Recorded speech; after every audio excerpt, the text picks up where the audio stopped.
এই প্রথম আমি কোথাও সাজাতে গিয়ে আর বাড়ি ফিরতে পারিনি। আমাকে রাতে থেকে যেতে হয়েছিল। ঠিক কী কী হয়েছিল চলো আজ তোমাদের সাথে শেয়ার করব। বুকিংটি ছিল মে মাসের 7 তারিখে এবং লোকেশান ছিল আমতার কানুপাড়। তো সময় মতো আমরা তাড়াতাড়ি বেরিয়ে পড়েছিলাম, যেহেতু লোকেশানটা অনেকটাই দূরে ছিল। তো তারপর দেখলাম আমার সেই পছন্দের ক্লায়েন্ট আমাকে রাস্তায় আনতে এসেছে। ওর বোনের বিয়ে ছিল।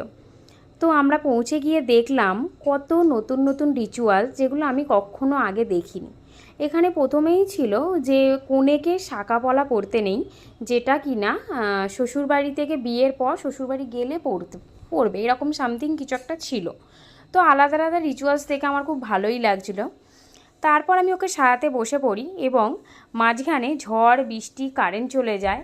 তো অনেকটাই প্রবলেম হচ্ছিল তার জন্য, কিন্তু শেষ পর্যন্ত যেহেতু কোনো মেশিন আমি অন করতে পারিনি, তারপরে শেষ পর্যন্ত আমাকে হাতেই সব কাজ করে নিতে হয়েছিল। তারপর বলো তো, ওকে যেহেতু আমাকে তাড়াতাড়ি ছাড়তে হয়েছিল, গোধূলি লগ্নে মনে হয় বিয়ে ছিল। এবার বলো তো আমার এই মিষ্টি ক্লায়েন্টকে কেমন লাগছে।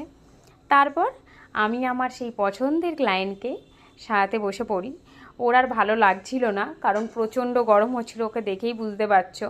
আর বাইরে ঝড় বৃষ্টিতেও ওয়েদারটা খুব বাজে হয়ে গিয়েছিল, আর এনার্জি ছিল না।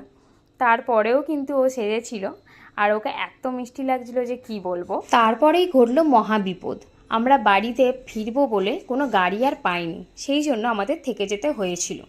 বিয়ের শেষে রাতে আমি দেখেছিলাম যে ওর মেকআপটা কেমন লাগে। তোমরা জানাও তো কেমন লাগছে।